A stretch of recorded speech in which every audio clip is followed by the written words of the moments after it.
Greetings and salutations, everyone. Welcome back to the Inn of Planar Crossroads, and as always, welcome back to our house specials. We will be going over the thing we usually do in this house specials series as far as this spring, and we will be reviewing episode 6 and reflecting on it and the encounter that went with it, and then going into what we're going to be doing next time. So, that is the plan. As far as announcements or things along those lines, some progress has been made on the Inn of Planar Crossroads, or the IoPC.com, and the official website. Lord willing, we'll be able to have all the icons. I'm making the icons, and that's what's taking a little while. And those icons will be able to be there, and we're going to start with a black and white style theme, and then as we get more resources or more things done, we will gradually increase the resolution or perhaps quality or things like that of the icons. So that should be fun and should allow people to see, hey, look at how much progress is being made, or look at the different changes. You get to grow, you get to see it grow along with us and improve and change along with us. So that's the plan for now. And that's really the only announcement that I have. Let me see, this will come out this coming week. Yeah. So we should have this out, and then a Lord willing and Around the Hearth also this week, but maybe not. So just depends on how the internet behaves and all that. So that's the only announcements that I have for right now. So if you want to support us, you can check out theinofplanarcrossroads.com eventually. But for right now, Patreon or Subscribestar. And that's it. So, let's get into it. Episode 6 reflections. Not a lot to reflect on. I don't think this is going to be a long episode or installment of this particular development vlog, because we're picking up in the middle of a battle anyway, just like last time. And this one, even more so, is condensed. So, let's go ahead and, especially with the setup, talk about that.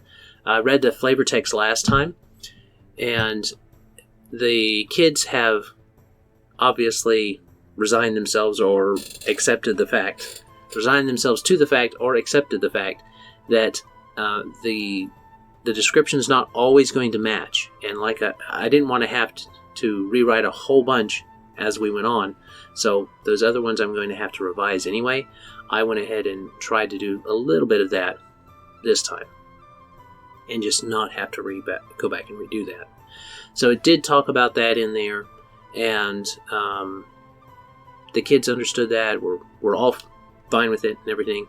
And then there wasn't a lot to reflect on from this. It did work out fine as far as setting everything up, and the kids' reading seems to go okay with it. And I kind of have to recap because not all the kids read in a very engaging manner. So I had to, I recap a little bit of what this flavor text is, and then we go into the next thing, and I do the same thing with the encounter flavor text. That's just normal. That's not a big deal. But it makes them use their skills, which is important. So that's this one. Nothing new came to mind on it for reflections anyway. And it was a fairly quick setup because they wanted to get right into the battle. Which, speaking of, we can flow right into that, the encounter. The encounter reflections are a bit more nuanced. So the encounter went well. Let me see. I believe I mentioned last time. Yeah, I know I mentioned last time that I was going to give it 3 initiative counts. It had 3 full initiative counts, so it was like fighting 3 creatures. It was usually in Open Legend. There's something that boss monsters have called a boss edge, which they can do other limited things on a different initiative count because they're bosses. But I didn't do that with this one because I knew how we've been using the rules very loosely, and I talked about that in the last video. And maybe the video before. So, I'm not afraid of using those loosely as they're getting into it, and we will grow into those rules as written a bit more into the fall session. But for right now, I'm not worried about that. They roll high enough with the way that everything's gone, and I'll explain that in the reflections as a whole, and what the end reflection will be for this semester. But the kids were doing well, taking care of things, and those 3 initiatives did not necessarily hinder them in a large, amazing way because of those roles and how they're being done. The thing that did end up being interesting was that the things that I ended up letting the monster do, which are alluded to in the flavor text, but I'll go ahead and talk about them here because they're just mentioned in the flavor text of the next one. I let the monster had the Nightshade Goblin. Obviously, it crushed the head of its staff, and it mutated, and then they had to start fighting it. And that mutation, my plan for that whole encounter was for them to either do enough damage or last long enough. And it ended up where it was a little bit of both. I had a kind of threshold in my head because of how the rolls, are inflated some because of the way we did advantage and disadvantage and stuff. Those rolls are inflated some. The interesting thing was that it was able to use its normal poisonous stuff like the Nightshade Goblin did, but through absorption of those other creatures and actually outright killing them and absorbing them, it was able to take on a bit of their characteristics. So it took on the normal characteristics it took on the ability of a normal goblin to be able to move back and forth, but I made it limited to the vines. The goblin stat block I'm using has a small teleport boon where they can pop in and out, and so that was something that I decided was fine for this creature, especially since the whole arena was covered in vines, and that allowed it to transport through those vines, and it counted as basically moving. And I think that really kept the kids on their toes a lot more, and the group had to move around. If I was going to have to run this, well, I'll get to that in a second.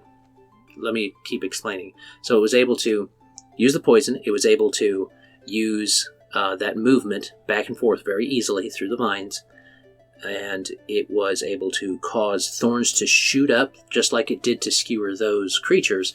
It could shoot up those thorns.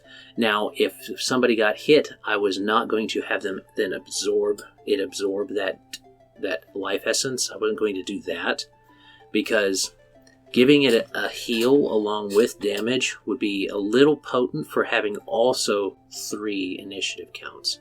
So if I was to do that and give it a heal when it did that, like heal half, like with Life Drain, what I would end up doing is, instead of it being able to smash the ground and do that with just a few disadvantages of multi-target, I would have it actually have to do a focus action to do that. No movement, nothing else. That was the initiative count for that one. Much more like a boss edge. And I think that would be alright. The final thing that it could do was it gained a lot of strength from those burrowing beasts, and that allowed it to hit pretty hard. All told, they handled it well, and they were able to move around, but Maximilian was downed twice by this creature because of how well it rolled, because I had constantly been talking to them about, in these past 2 sessions, I'd brought it up at least twice, at least 2 sessions, where I said, you guys can use focus actions if you're not going to move, because this thing's kind of coming to them. So a focus action doesn't hurt. You can sacrifice the rest of the movement and your minor action to do a focused action and gain advantage. Well, that's an extra advantage. You need to be incorporating those things, and the monster was taking advantage of that. This was meant to be a final boss monster, so I was kind of running it a bit more more, hey, this is going to be deadly type of thing. And it would have been. If they hadn't have been able to do enough damage, it really would have been tough enough to take them out if they didn't last long enough. And so the enchantment, I had already alluded to how it was twitching and stuff like that, how it was not stable in the description. And that comes into the flavor text for the next thing. But that turned out to be not necessarily as important, because the first class, the older class, was doing enough damage with the way the rolls go to take it out. But the younger class was not rolling as well as they usually do. Their luck had kind of caught up with them, and they were not rolling quite as well as usual, so they had a few less explosions and such, and were not able to necessarily do quite as much damage. So they would have had a harder time. With the creatures the way that it went, I'd have to say, as like a final note for this particular encounter, if someone else runs this, and this will get straightened out a lot more before then, because I got to make stat blocks for all the actual way the creatures would behave and things. But for me, if I was going to run this again and not have a custom stat block, even though it kind of did already, not have a fully custom stat block, and it was just taking pieces from them like I did, I would say that I would probably do it survive this many rounds type of thing, rather than do this much damage, because the HP cap was fine, but I really do think that if they were able to outlast the creature, if they were able to, that was a more narratively fun thing than just, hey, wail on this thing the whole time, which they really didn't get to do. They didn't roll amazingly, but they rolled well enough. So, all in all, it would depend on your group, and if you guys made custom characters or used the characters that are provided here. If you use the characters that are provided here, maybe set a certain amount of rounds. I was maybe 5 full run-throughs of the... You could do 5 to 10 full run-throughs of the initiative order, but that takes a while if you don't do the whole vote for consensus type of thing on what somebody wants to do or can. So this was done in about an hour, and they went through... This was done, I'd say, about 30 minutes, 45 minutes, and they were able to do enough damage, but that's because of the larger numbers they were getting from the way we were using advantage. So I would say 5 full run-throughs of the initiative order, making sure to give the creature 3 at least boss edges, if not full-on turns. That's what I would say to do. And then as you as the GM, if you feel like they've done enough damage or they've been challenged enough, then the creature decays. If not, you can always run more or run it on more and have it die when it's narratively better, or have it wind down might be another way to do it too. Have it gradually get weaker each turn until they're finally just absolutely dominating it. That can also be a viable option, and one that I might employ if I run this whole thing again in another semester at some point. That is my discussion on the encounter and the reflection on it and everything like that for last time. Now let's get into next time and its flavor text, because it is not nearly as verbose as I usually am, as you can see. And that is because the challenge is not necessarily... the challenge is not a combat challenge this time. I wanted to do something different at the end to wind up, hopefully give us a little more time at the end of it as they complete it to discuss what they might want to do next. But first, let's do flavor text. So episode 7, Escape the Mine. Never had Maximilian experienced such vile kinds of magics. The flash of power from the Nightshade Goblin's mutation was so foul that it almost turned his stomach. When his eyes caught sight of the heinous thing, he almost fainted. It had grown even larger than Wilhelm. Doubt started to creep into him. However, as he watched, he saw that the goblin's body was jerking unnaturally. The essence flowing through it must have been highly unstable. Grum had to have given the Nightshade Goblin that staff. It had some sort of crudely stored ritual magic. How sloppy, Maximilian had thought. Then hope sparked in him. Immediately he turned to his friends and informed them that this mutation was rushed and unstable. The transformation was bound to decompose quickly. The goblin must have been desperate to try it. Should they be able to hold out against the abomination for just a few moments, they would likely emerge alive and victorious. Maximilian looked each of his fellows in the eyes. Wilhelm smiled broadly. He knew that the Minotaur was getting a strange enjoyment from the fight. Remigius seemed a bit winded, but otherwise resolved to continue. When he looked to Hildegard, her face was pale, and he knew that she was afraid, but there was also a courage deep in her eyes. He admired that about her. This little group had become something special to him. Friends, even. He had never had this many friends before. He knew they could do this together. And so that's all the flavor text for this time. You usually have another paragraph or something like that for the episode setup, but it's not really necessary because we are not giving them any breathing time. And I feel that that's important. We're not giving them any breathing time right now. They have things to do. So, and we'll see that in the encounter flavor text. Before we branch into that, though, this one, wanting to set up some things, it helps build out the idea that Maximilian is afraid, like he has to deal with that fainting disease and stuff like that. But he really does want to do things that are brave and good. And he wants to now, he's seeing these people that were once just acquaintances that he was working with, kind of trying to figure out his own thing.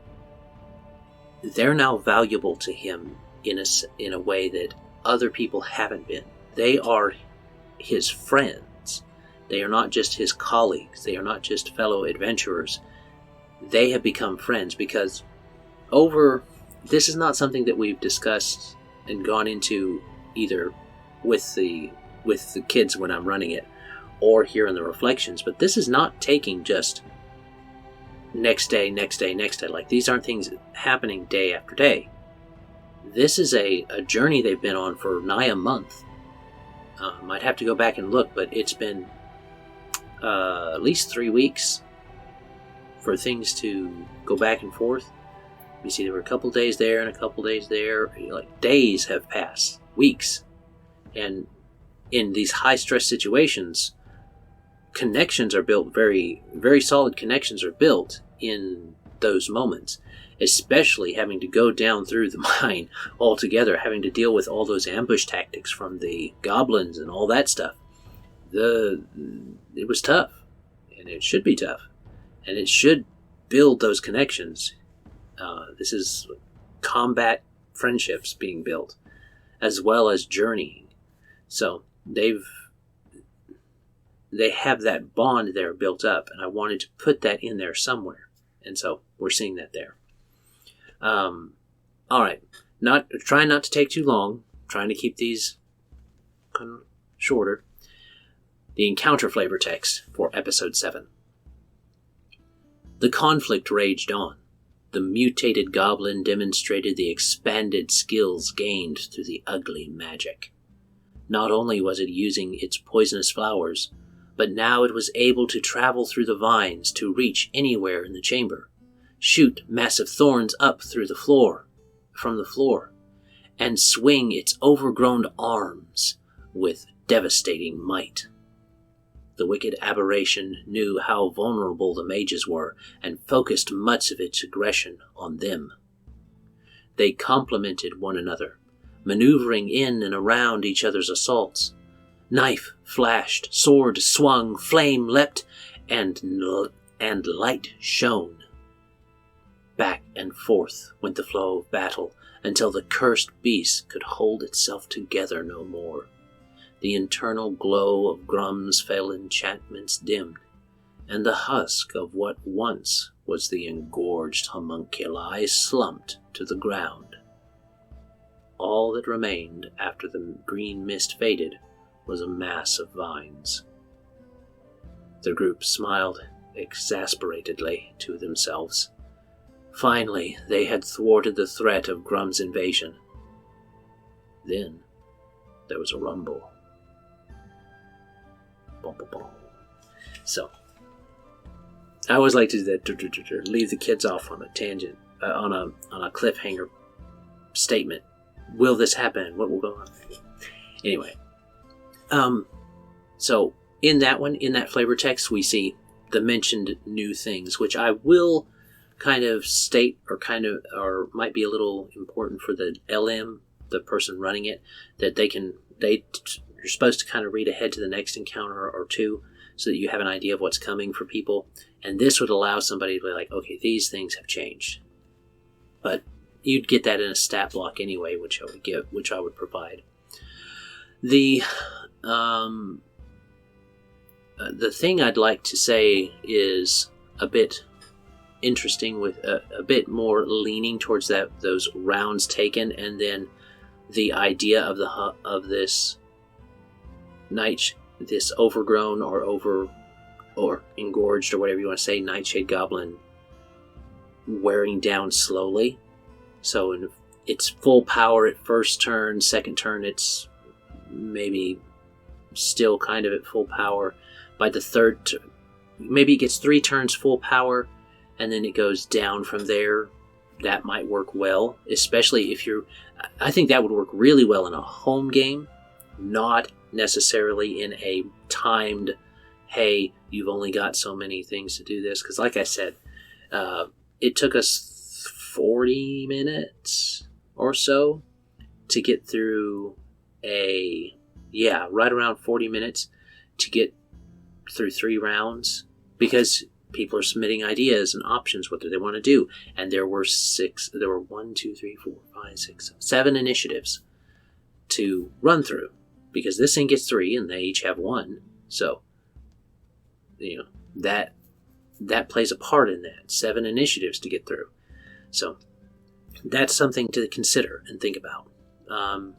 You could make it where you've pre-rolled things, but I don't think that works well for engaging the players. Because remember, in this class, they roll everything. The players roll everything. We go around the table and they take turns, and the players are rolling for their characters, the characters, not their characters, the characters, as well as the enemies. So the protagonists and the enemies are getting rolls from the players. This keeps the kids engaged. And I think if there's something that is most important about this particular game and how it's come out, it's this. It is that you let the players roll the dice. You, the GM, don't even have to roll anything. And that's actually freeing as an LM, as somebody running the game. You don't have to worry about it as the Legend Master. You are just telling the story with them, and they're rolling everything. Now, this takes away mystery of, well, how strong is this thing, or this or that. But that doesn't matter, because that's not the point of this game. This point of this game is to help it reinforce math skills and problem solving and strategy and cooperation, all of those things working together. The social and mental aspects are what this is supposed to do. So, that is that. And that's my reflections on there. The kids were employing the idea of figuring out what what the defenses of the creature was by working out the math in their head. And that was something they were doing by calculating. But since they know the damage, they have to calculate the damage. They can figure out how strong their guard was by reverse engineering it. But anyway, that is this particular encounter. I think that as far as final thoughts for this one, I think this will work well. What I'm planning to do for this encounter is instead have the environment be the challenge. The environment will be the challenge for this one. And it is going to be them escaping the cave and seeing how many people they can rescue. Seeing how many of these unconscious sprites and gnomes they can get out of here. And something that's going to come up is that gnomes are heavy. Like, they're only like 2 feet tall. They're only like 1.5 feet to 2 foot tall, like garden gnomes in this particular setting. But their bones are literally made of jewels. Their bones look like crystalline jewels. And they're heavy. They're not light. Like, Maximilian could teleport them through movement, but he's not going to be able to just pick them up. They're too heavy for him. So we're going to have to see. Will they end up using a mind guard? Will they end up doing this or that or this or that? And it'll be interesting to see if they use the environment, use what they're in as a building off point. Like, do they grab a mine cart and stick it on the rail, have Wilhelm stick it on the rails and move them? What do they do? Or do they just try and carry them out? How much of this stuff can they get out? Like, there's loot to be had, but are they really going to be doing that while they're pulling stuff out? And if they do end up looking for and checking around things and rolling well on their perceptions, then I might reward them with a few things for them to carry over into fall session.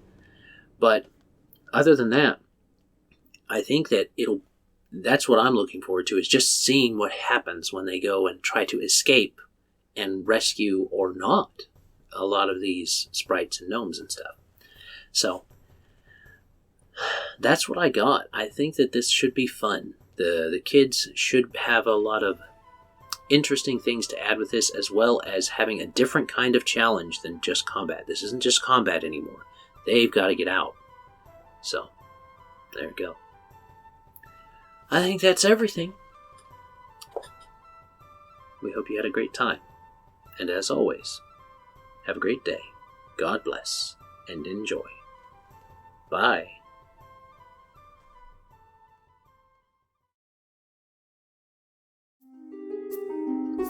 This content was made possible by travelers and viewers like you. Thank you.